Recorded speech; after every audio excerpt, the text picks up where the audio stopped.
ओम श्री दुर्गाय नमः। दुर्गा सप्तशती त्रयोदश अध्याय।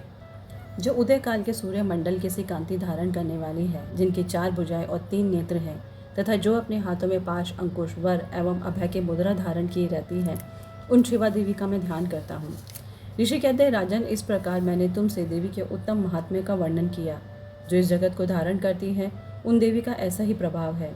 वे ही विद्या उत्पन्न करती हैं। भगवान विष्णु की माया स्वरूपा उन भगवती के द्वारा ही तुम ये वैश्य तथा और विवेकी जन में मोहित हुए हैं तथा आगे भी मोहित होंगे।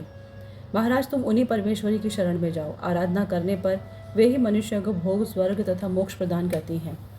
मार्कंडेय जी कहते हैं, क्रोष्टोकी जी मेधा मुनि के ये वचन सुनकर राजा सूरज ने उत्तम व्रत का पालन करने वाले उन महाभाग महर्षि को प्रणाम किया। वे अत्यंत ममता और राज्य अपहरण से बहुत खिन्न हो चुके थे। महामुनि इसलिए विरक्त होकर वे राजा तथा वैश्य तत्काल तपस्या को चले गए और वे जगदम्बा के दर्शन के लिए नदी के तट पर रहकर तपस्या करने लगे। वे वैश्य उत्तम देवी सूक्त का जप करते हुए तपस्या में प्रवृत्त हुए। वे दोनों नदी के तट पर देवी की मिट्टी की मूर्ति बनाकर पुष्प, धूप और हवन आदि के द्वारा उनकी आराधना करने लगे। उन्होंने पहले तो आहार को धीरे धीरे कम किया, फिर बिल्कुल निराहार रहकर देवी में ही मन लगाए एकाग्रतापूर्वक उनका चिंतन आरंभ किया।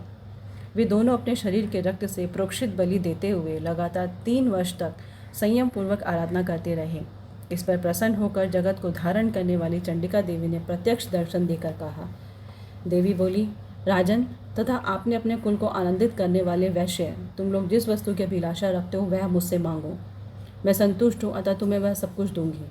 मार्कंडेय जी कहते हैं, तब राजा ने दूसरे जन्म में नष्ट न होने वाला राज्य मांगा तथा इस जन्म में भी शत्रु की सेना को बलपूर्वक नष्ट करके पुनः अपना राज्य प्राप्त कर लेने का वरदान मांगा। वैश्य का चित्त संसार की ओर से खिन्न एवं विरक्त हो चुका था और वे बड़े बुद्धिमान थे, अतः उस समय उन्होंने तो ममता और अहंता रूप आसक्ति का नाश करने वाला ज्ञान मांगा। देवी बोली, राजन, तुम थोड़े ही दिनों में शत्रुओं को मारकर अपना राज्य प्राप्त कर लोगे। अब वहाँ तुम्हारा राज्य स्थिर रहेगा। फिर मृत्यु के पश्चात तुम भगवान विवस्वान के अंश से जन्म लेकर इस पृथ्वी पर सार्वणिक मनु के नाम से विख्यात होगे। वैश्वर्य, तुमने भी जिस वर को मुझसे प्राप्त करने की इच्छा की है उसे देती हूँ। तुम्हें मोक्ष के लिए ज्ञान प्राप्त होगा।